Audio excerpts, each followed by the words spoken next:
Welcome to Talk Cosmos, the show where Sue Minahan and her panel of guests bring you insightful conversations to awaken consciousness for soul growth. Come journey with us through astrology's energetic cycles and get ready to understand your path in the cosmic roots of the stars.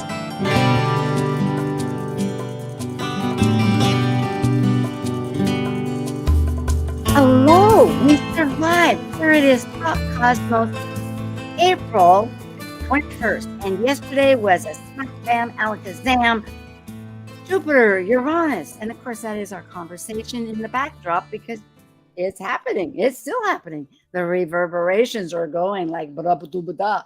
And I'm very glad to be here for an individual special, can't drop the special, panel. And it is USA Chiron Return Healing Alchemy. It happens just our natal return, as we'll find out just minutes after the conjunction. It's all one parcel. But Chiron is essential rites of passage of consciousness growth and development. And healing is a holistic experience. It's not linear. So therefore, this is a very exciting collective healing that we're all embracing. Okay, we are now ready for the slides, and I will present. We have three wonderful panelists: Michael Bartlett with CoreMichael.com, John Chinworth with SkyPath Astro, and Justin Crockett Elzie with his name, Justin Crockett Elzie. And Michael is a consultant, author, speaker, webinars, workshops. He does intensives and experiential intensive facilitators. And Michael does esoteric astrology, like the great Alan, Alan. Oken. Yes. Oken, of course. Oken. Yes. Alan Clay. So he wrote a couple of books, and I have a picture of it later. Astrological Mavericks. What do you have to take to change the world? This is Uranus speaking, but it's also more than that. It's really an in-depth study. And Astro Theater. Hey, we do Astro Jam. So thank you, Michael. It's a treat, and I love your wisdom. Oh, and also, Michael was a past interim president of Kepler College, and there you can still find him doing webinars and workshops. Thanks. We now have John Chinworth of SkyPathAstro.com. And John's a consultant. He's a conference lecturer and speaker, and he loves mythology. He's a mythologist like myself and a poet. He has 20 plus years of experience. He graduated and has a diploma from the International Academy of Astrology, IAA. I think it's the oldest school. I'm not, well, maybe in the Northwest. I'm not quite sure. But it's been around for a long, long time. He has lectured at NORWAC, and he teaches daily and mentors developmentally disabled and resource students, which has really primed John with an exceptional reconciliation energy. And he's also for many years served on the board of Washington State Astrological Association. Hi, John. Great to have you. Hello. Good to be back. And now we have Justin Crockett Elzie. And his website is Justin Crockett Elzie, the whole deal. And Justin's an archetypal Yotish astrologer, yoga and meditation teacher, a Buddhist, and author. And he combines both Western ancient astrology and modern psychological astrology with Eastern Vedic astrology. He specializes in predictive electional and karmic astrology, and he offers healing remedial modalities for your psychological mental health. And thankfully, as you will see, Justin does research in arcane astrological concepts on the mystical occult side, and he helped a lot with the research which I asked for and came out with. You'll see. And he's a certified yoga meditation instructor. Thank you, Justin. Great to have you. And myself. I'm a consultant, lecturer, and a writer and a mythologist. And I founded Talk Cosmos. I have a Dwarf Planet University graduate and some different music degrees that I love. And I'm a Toastmaster and do art and whatnot. So let's get the gang here these wonderful panelists. That's Michael, John, and Justin. Chiron, it's a bridge between inner and outer planets. It's 50.5 years approximately. It's the first centaur, which is half man. I think women can be centaurs, but we really think of it as a man, half man, human, and horse. So it's a mediator between the material and the spiritual. Any comments? Should we roll? Yeah, a master healer. He taught the gods. He's a wounded healer. This is prime to the concept and archetypal understanding of Chiron, and essentially an alchemist because of this. Alchemy is like put two things and you get more. The mythology, and join in here, this is wonderful picture from the British Museum. And Chiron was, his student was Hercules, who did the 12 labors. And he had returned to visit his teacher. And they asked Pholus, another centaur, who held the wine vats, to open them. Well, the other centaurs weren't of the same educated concepts, and they rioted. Hercules, he'd used arrows to kill and just shot them off to stop it, but they had been dipped in poison from the Hydra, which is a dragon that had part of his labors, and it struck Chiron and incurred an incurable wound of great pain. And it was only death that would liberate him. And interestingly, there's so much, this is like books on this subject, and there's other topics. We did one in December 3 with Tracy Quinnall, and we just did one with Leslie Francis and Laura Tad on the 3rd of this month in April about Chiron. But Zeus said if somebody would offer themselves in death, he would free Prometheus, who had given or stolen, depending on how you look at it, fire to humanity. And this was a no-no. And you wonder why? Well, it's because fire is spirit, and you must remember the spirit. You can't just be running around with all that great ego without thanks. So in other words, he chained to a rock and his liver was eaten daily by an eagle because it grew back every day. We're talking spirit here. I mean, we're talking the gods. At any rate, he was not left in Hades, and he was put up in the constellation, which means the star patterns of Sagittarius. So there's always more depth to the melodrama, and that's the beauty of mythology. But livers represent grief. And so Chiron, according to Louise Hayes and other, and the myth is a resolution, interconnections. It represents your emotional wounds, your greatest, your ability to heal, the wisdom you can share with others. And Eva Stangenberg, a German astrologer, really presents what I think is vital to realize, because healing is like, oh, is the scab over? No, there's sometimes residue.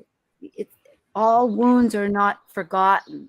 It's a process, it's an emotion, but you can live as not whole and work with it. And it's understanding, and it's this experience with others, and it's compassion and making a connection. Let's go to the Sabians and let my panel talk. Hey, Sue. Yes. The other I like to include for Chiron is teacher, educator, facilitator. Oh. Because if there's anything that Chiron was, first of all, Chiron is the only centaur who actually has a pedigree because he is of Zeus. So he's one of the rare. The others are really basically remain nameless except for his wife, and I probably will bastardize the name, and Chericlo. I think that's where it's really good, where the feminine comes in. But I think it's really nice because it's this way that we learn in the most precarious ways, through our wounding, through our experience of being other or somehow not enoughness, which especially when it comes into the Aries, not having the right simply to be, right, is this aspect with it. So how that informs us how to actually teach others to be, and through the teaching of others is actually how we learn so much for ourselves. Profound. Thank you, Michael. And my apology. We had such a packed agenda. Usually Sorry. I would ask. No way. I just jumped in. You have to maybe go like this and have a, like the hook off the table. No, that's so brilliant. Say again your first sentence that you indicated, if you would. Chiron is also the teacher, educator, facilitator. Yes. So it's absolutely. really nice. It's kind of almost in a way, and it really doesn't. I don't want to say that it doesn't start happening until you've healed your wound, but it helps when you're on your path of healing and addressing your own wound, that then you learn like, oh my gosh, this is something that I can help others who have to deal with these issues. Yes. And it is that sharing. Absolutely. With Chiron, I like to add another archetype to that, the bridge builder, because he's half human, half horse. He's between the what we see in the solar system, what we don't see. So he comes into view and out of view, even though the planetoid itself is no bigger than New Hampshire. But anyway, he's reaching out to help people cross a bridge to get better, because he's kind of went across the bridge first, It is between these two planets, but you're right. That sense of nature, I tend to assume that in talking, I mean, I don't assume it. It's like the elephant in the room. Yes, indeed. It's really embracing that nature of us, the spirit. Thank you. We're already off to the spot, but I mean, in a way, what's really great about it is this, what it speaks to always is this aspect of self-responsibility.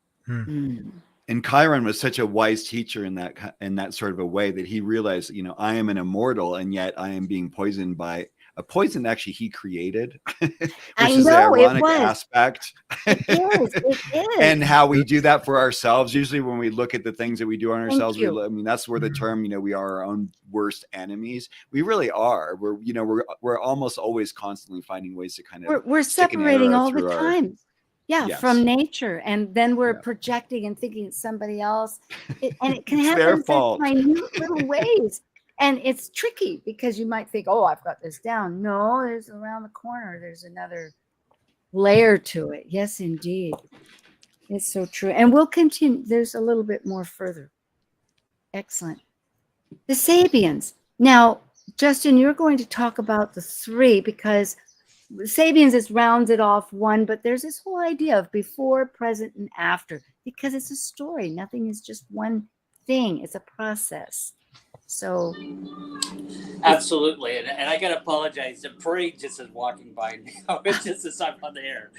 But that's Murphy's Law here. But and I know John likes the Sabians as well. So I think it's a great way to look at sort of an archetypal themes that we see that's coming into this. And I'll just say that the 19 degrees and the 20 degrees both speak to this thing around creativity, imagination, that visionary, and looking at our relationships through the lens of compassion and love, ultimately leading to this 21 degrees, the overwhelming power of individuals.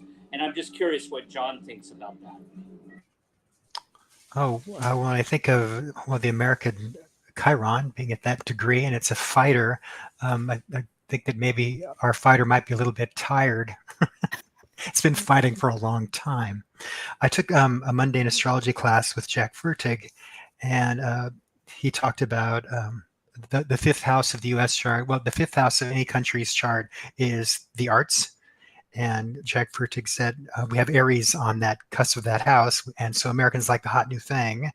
And so Chiron is in there. And I think about American art and how we try to express the pain that we're going through, maybe more than other countries, and how it suddenly, now we're looking at this, and now we have to look at this because of how diverse our population is. So I think that's an interesting thing about our placement of Chiron nationally, of course.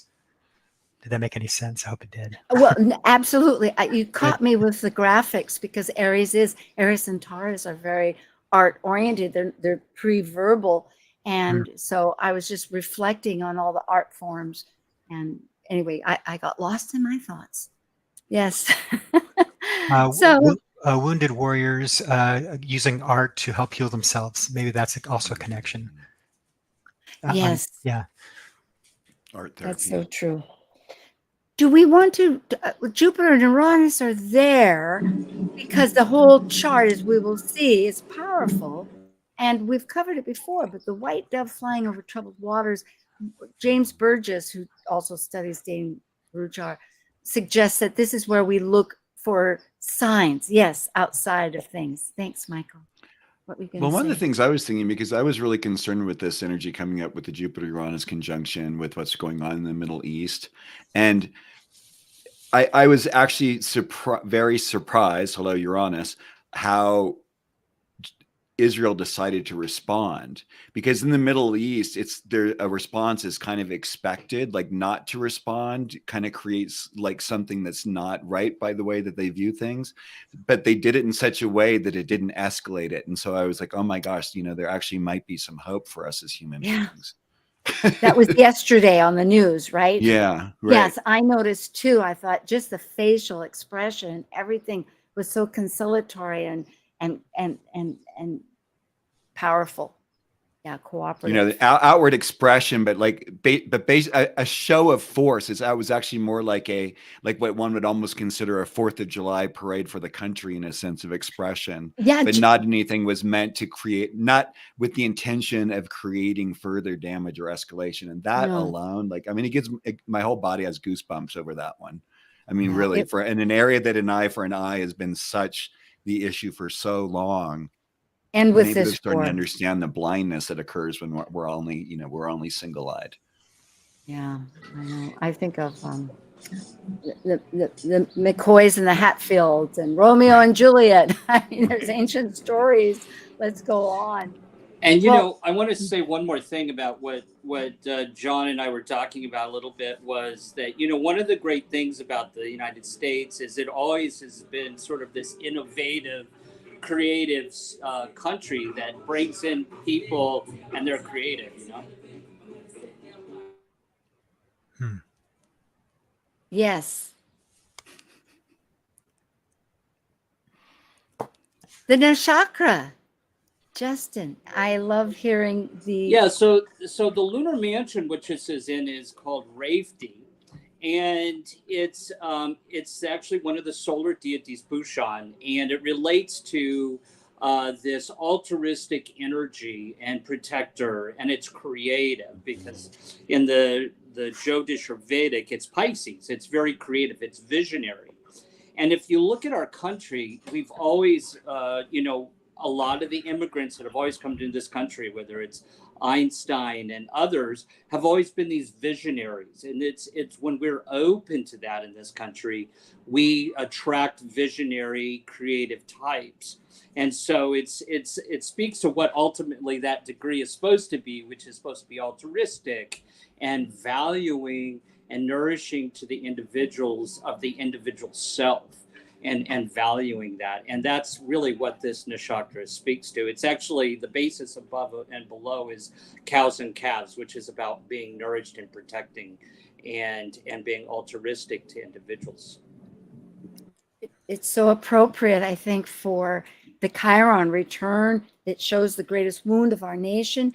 I'm always interested in the pre-eclipse for a nation or a person, and ours happens to be at 00 Pisces in the 11th house. So that Piscean energy, I've always wondered, and you've really explained how it does come through and the positiveness of it, because visionary is, creates, it's so powerful. Thank you. Now this is the question. We the people, but who belongs here? Aries is about identity. And I think, Michael, we're going to expand on this whole concept, because we have a focus that we're going to continue with. But there have been 4 previous Chiron returns since the natal time, and we'll go through those. And we're working on our selfhood. It's a constant process. And like you had mention in a comment, Michael, the wound in the melting pot. Yes, yes, yes. Now remember, this is every 50.5 years cycle. So, and Justin really researched this. I want to give him big applaud right now. Thank you. Because I was thinking identity. And let's talk a little bit here, Michael, about, because we're saying we have these three themes. Who belongs? Who's considered an American? And it's a constant struggle with our culture and our philosophy. And with that, there's a lot of national firsts that prompt this. And then the presidential or leader.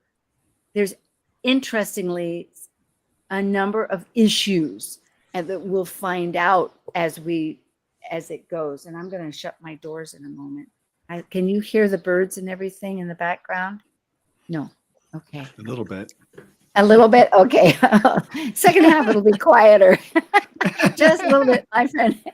So I think it's nice to hear the birds. I don't think that's a problem. I do too. Again, bringing nature in, right? I mean, I do it. Yes. The integration is so important to have. I think that's, part of our separation, because when we think back to this time back in the 18th century, when we were becoming our own country, it was this issue of individuating from divine right.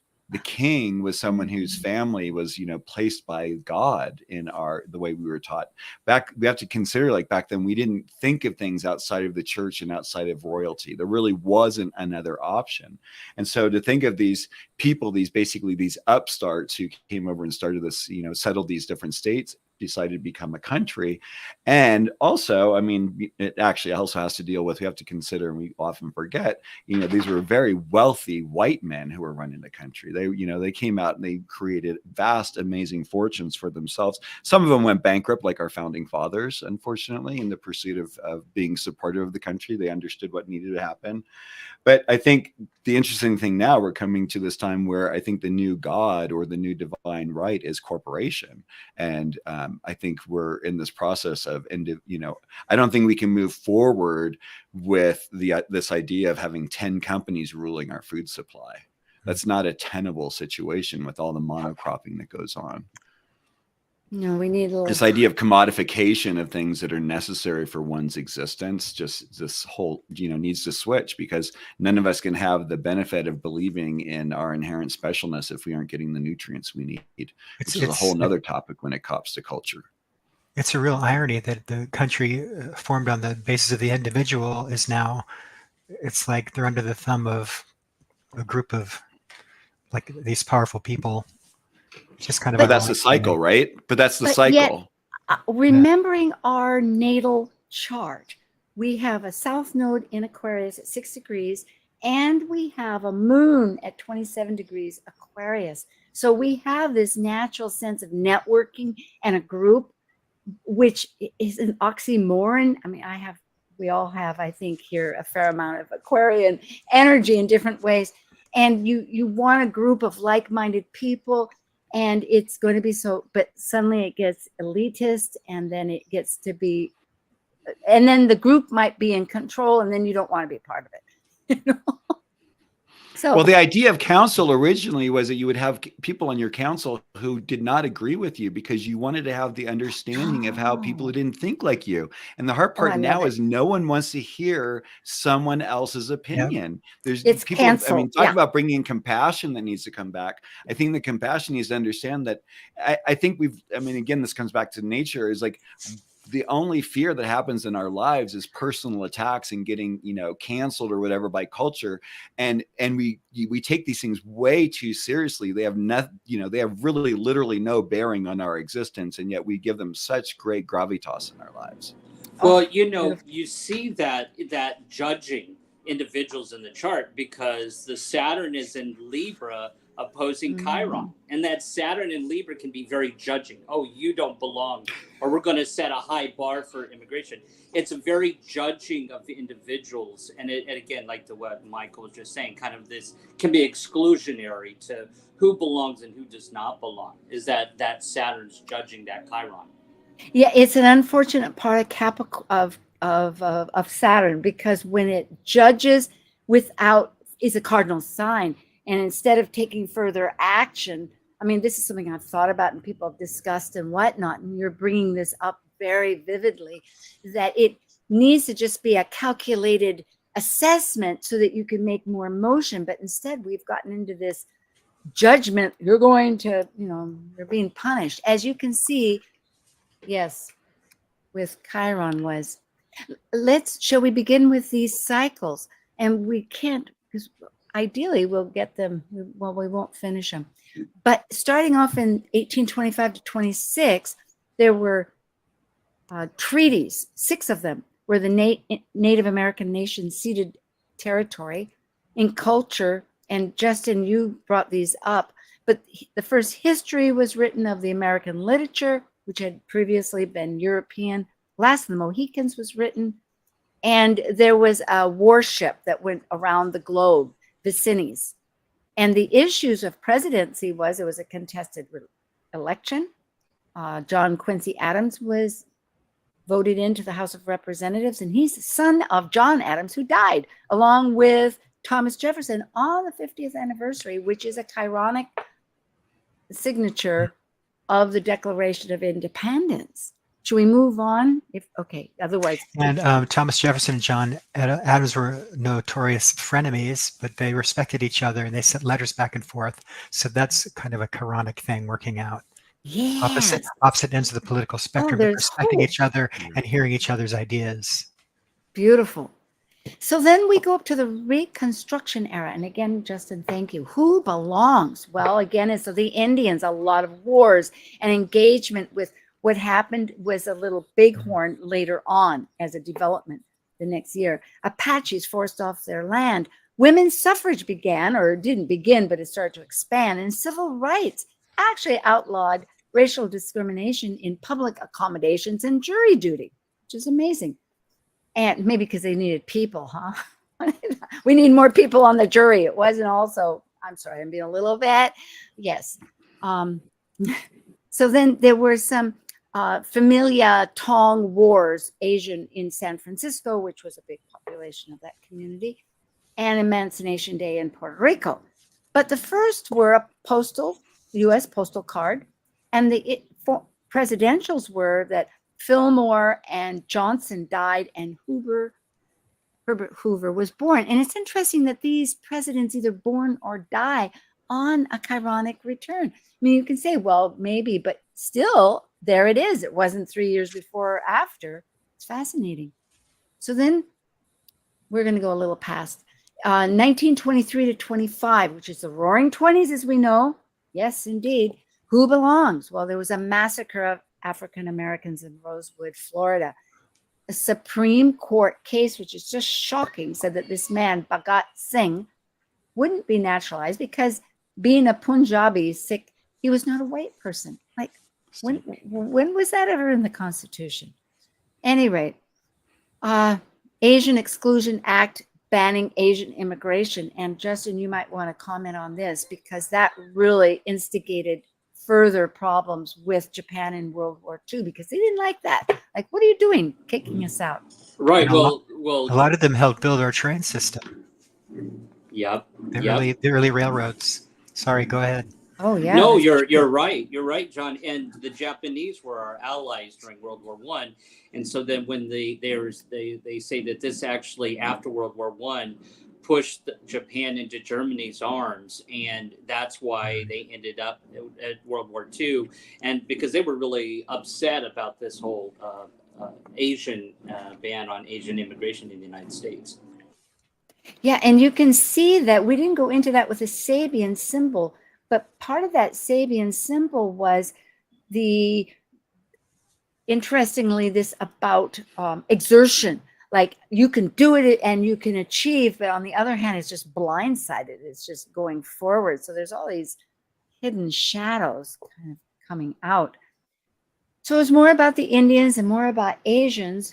Terrible.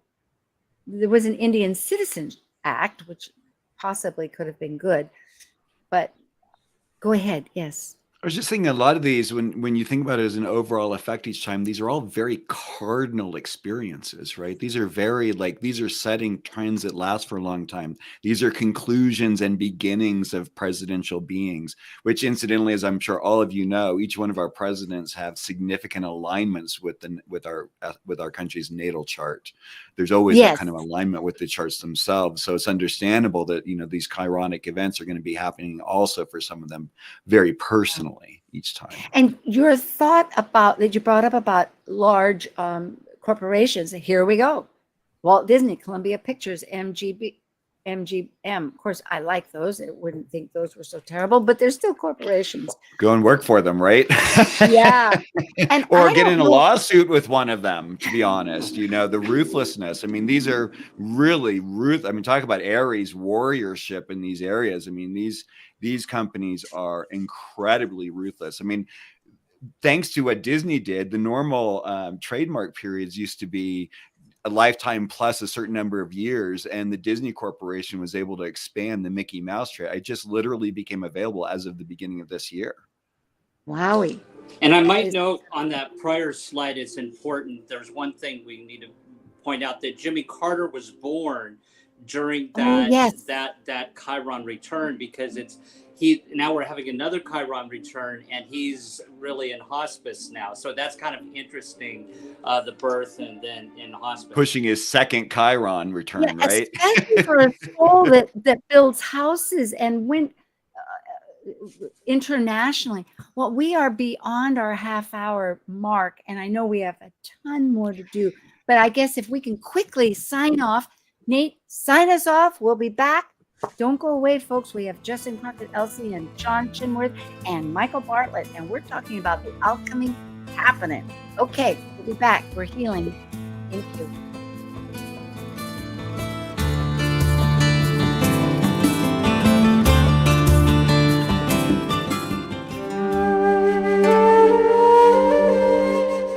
While we take a break from this week's edition of Talk Cosmos, let's take a look at this cycle's archetype. We're currently in the period of Taurus. By leaving a cycle based upon initiation, the energy of Taurus integrates spirit into a solid form of matter that is tangible and physical. It's an earth sign, concerned with self-sufficiency and the values to maintain the strength of a life form throughout its survival.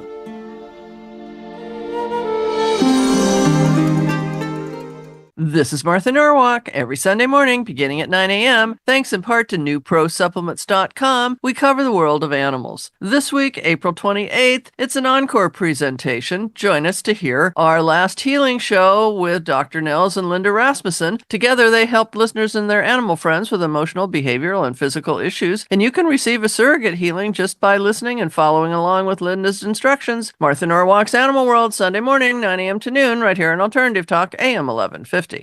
Talk Cosmos brings insightful conversations to awaken consciousness for the soul growth with hour-long programs every Sunday at 1 p.m. Pacific on KKNW. Talk Cosmos weekly programs are also available to watch live on the Talk Cosmos YouTube channel and Facebook page. While you're there, make sure you click the like and subscribe buttons so you get the full Talk Cosmos experience. Or if you'd rather listen to the show archives with audio only, the entire podcast collection since 2018 is available on most podcast carriers. And to find out about upcoming programs, sign up for the newsletter at talkcosmos.com. So grab your coffee, tea, or kombucha and enjoy the show. Organic, free range, and fresh daily. Alternative Talk 1150.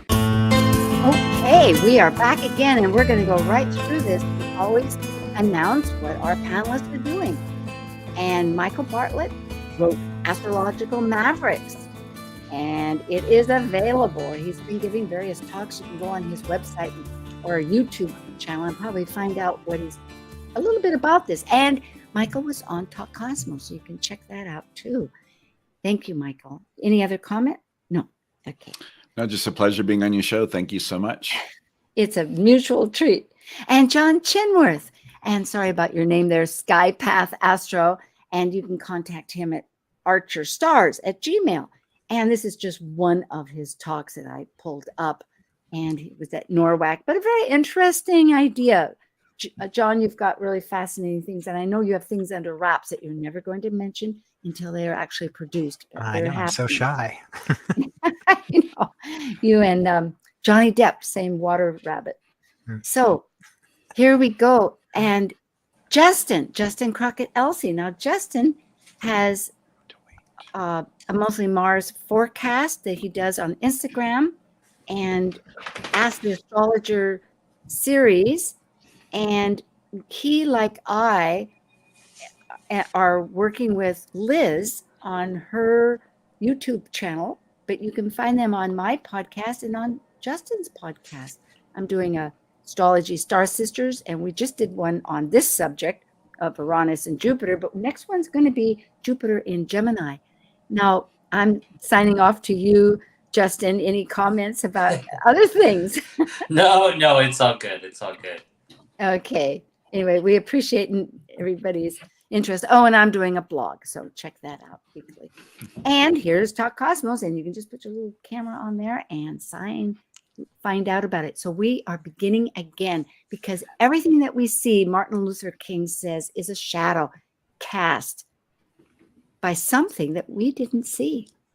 That's a good way of looking at things. And I think Chiron sort of speaks to that. If you go back to that list of the Chiron hits, the one in the 1970s, I remembered something that happened in 1972. Geraldo Rivera went to the Willowbrook State School and filmed everything that was going on there. Oh, you know what? That's right, because we got lost. We didn't. We didn't go back to that. We didn't go back. Nate, can you get me back there to something? I have trouble.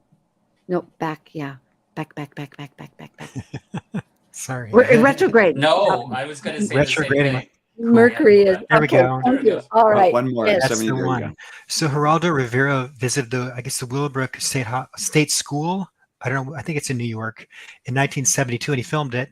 And he saw how horrifically the people lived there.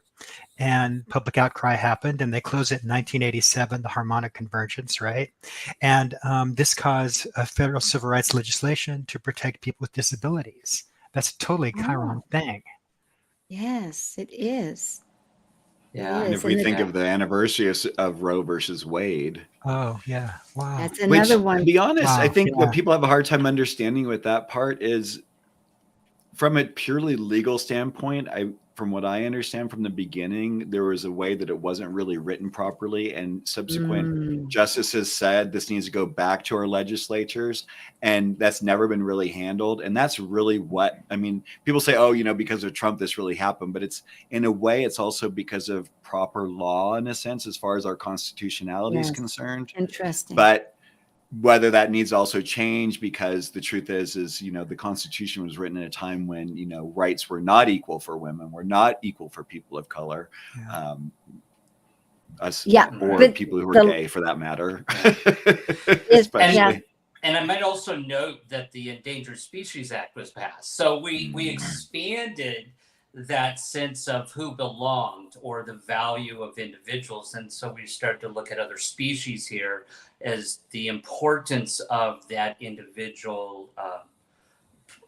We can thank that they are critical to the value of the nation and of ourself and who we are. We can thank every hippie for that. I lived right all through that. I wasn't participating at that moment because I was caught up in stuff.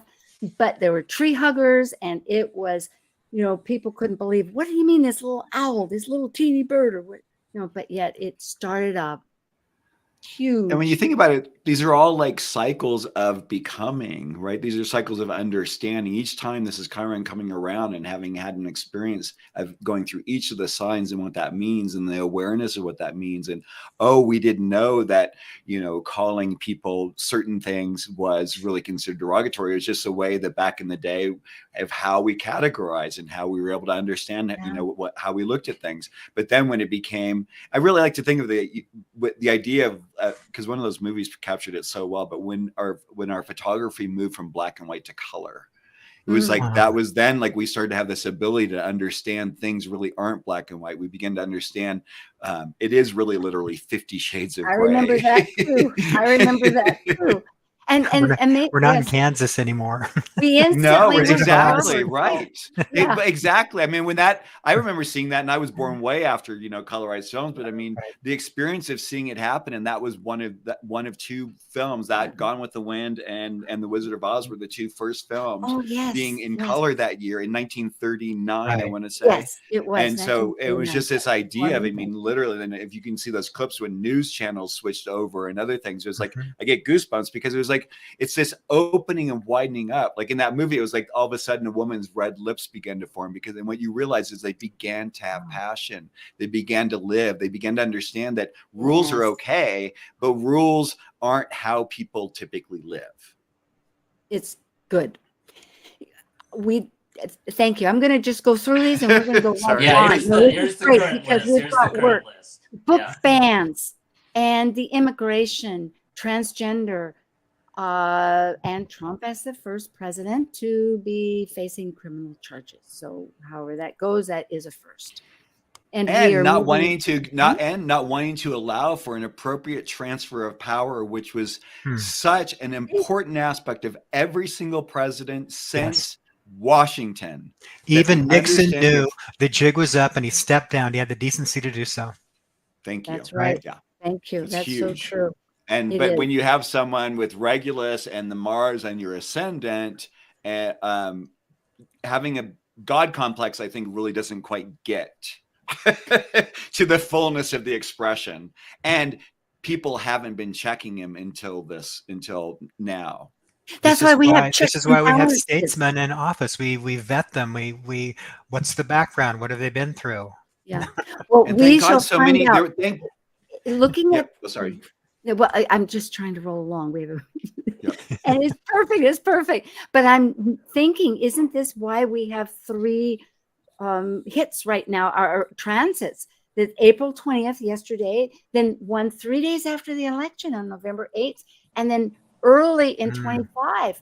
So we're going to find out really what happens with all this political, that you say, this checks and balances that you're mentioning, that's so critical to have a democracy, is what we stand on. And I know we don't have it on the slides, but this solar eclipse we just had actually was at the 19 degrees right on the Chiron. So again, back to the 19, 20, and 21 degrees there. That solar eclipse. Mythologically, we're just going to scan this quickly, but it is in Taurus. That's about survival and resources. Jupiter is about growth. And Uranus is a visionary, the great awakener. And grandfather and grandson. Yes. This is Zeus. Family. This is Zeus. This is Uranus, who began the swallowing of the children, and Zeus, who ended it. Yes. Absolutely. Yes. That's true. It's like, it is like that thing, like Martin Luther King said, what's obstructing it is something you can't see. So by hiding it, you can't deal with it. You've got to get your wounds out.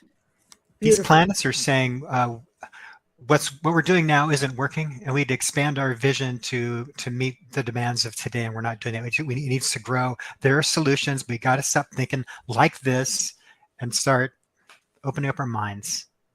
And because we have solutions. You 3 are the greatest panelists. If I didn't pack so much in here, I would be. Thank you. I think on the recording, you have to just turn the speed up about a half a notch, and you'll be able to squeeze it all into that hour. Well, it's we'll sound like chipmunks. What happens will happen. We'll be there.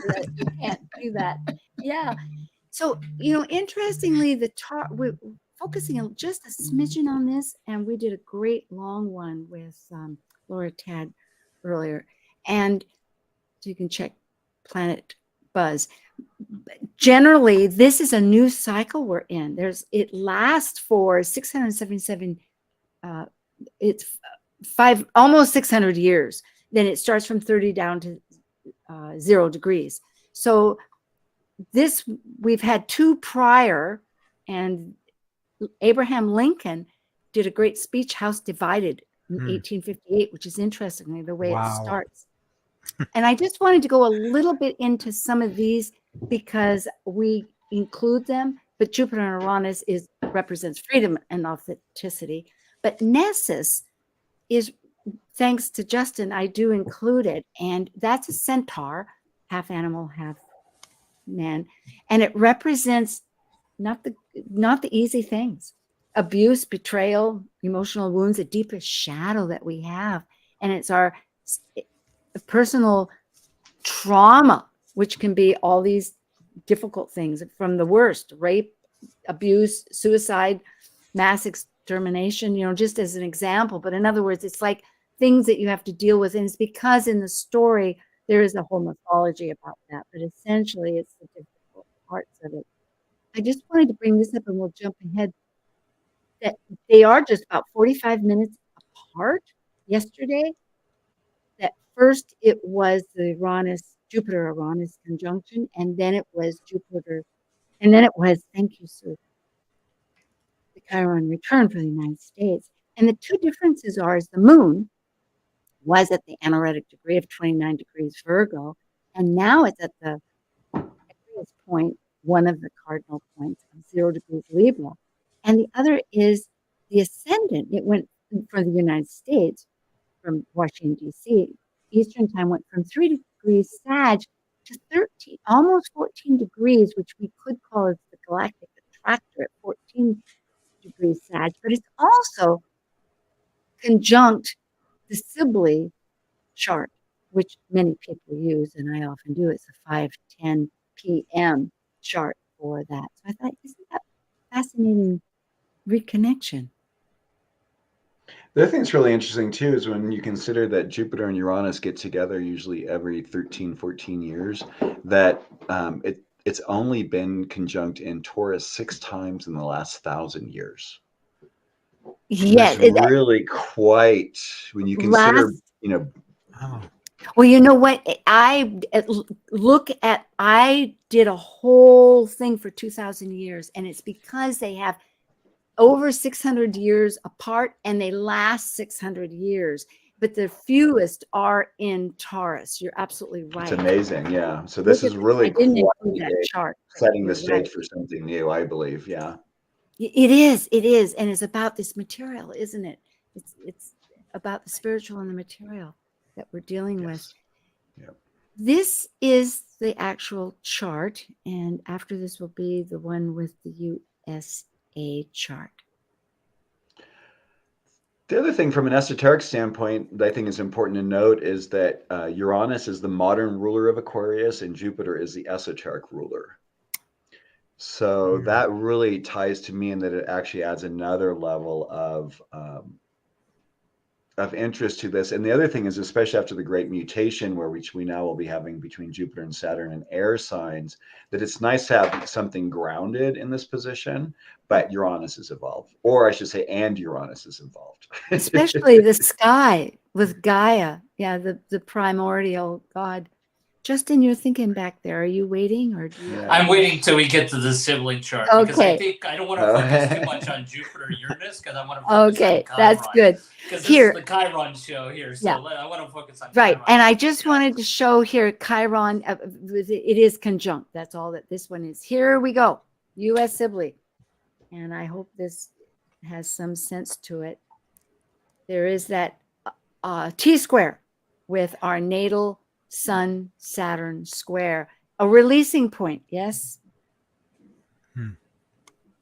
with the South Node transiting it, and as it was very well brought up by you, Justin, about the fact that we're making too much of a measurement and a decree of morality with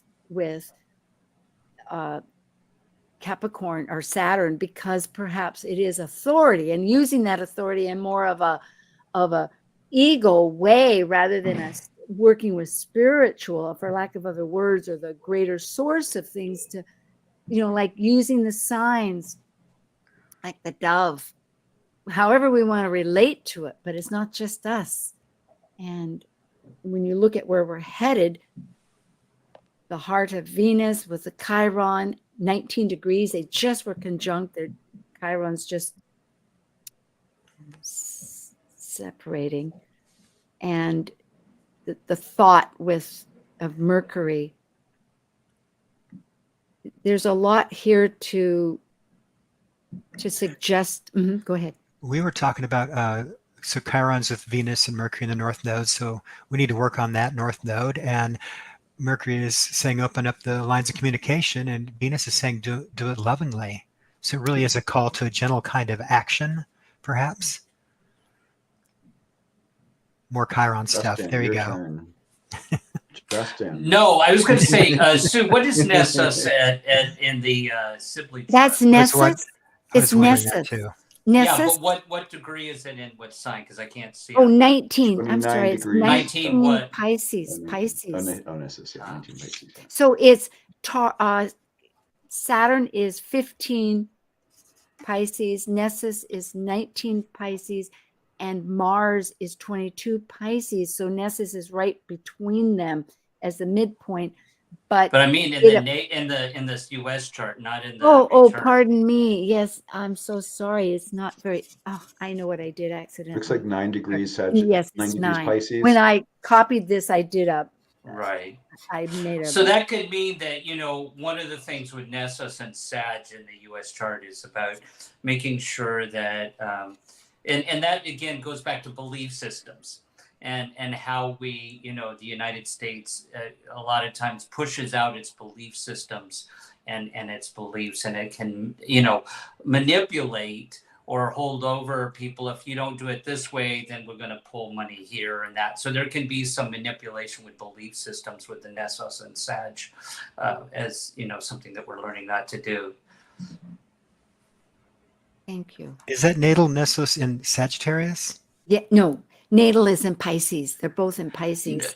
They're both in Pisces. I think you said it was in Sag.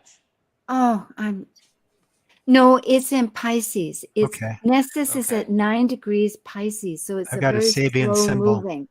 Are you guys ready for this? Around. Go for Okay. it. For Nessus. An aviator pursues his journey, flying through ground obscuring clouds.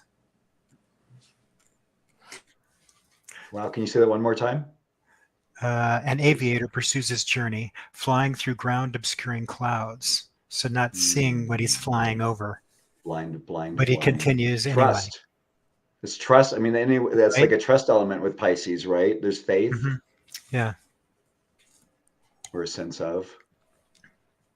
Visions of Shirley MacLaine flying down the mountain. Not And what's the one prior to that, John? What's the one prior to that? The degree? Yeah. Or the Sabian? Yeah. A jockey spurs his horse, intent on outdistancing his rivals. That's the competition, the competitive. Yes. Yeah. Very competitive. As a country, we're very competitive. And that goes Just a little back bit. down to that Sabians of the effort, the push, and it's Aries too, Chiron and Aries. We're thinking we have to do, and we're starting off new, and it's an action oriented. You can bump into a lot of things, people. This.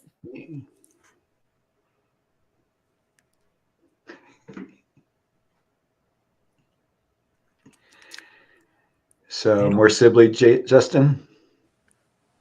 Yeah, I'm just looking at this. Go ahead. What were you going to say, Michael? I feel like I've taken up a lot more time than I needed. This is the second one that's going to be right after the election. And we're not really having time for this, but I thought people are going to wonder, or maybe I just want to be more inclusive. It's like, put the smorgasbord on. And so Mars is going to be out of bounds. And in fact, Jupiter is going to conjunct our natal one. We're definitely going to have action-oriented thoughts.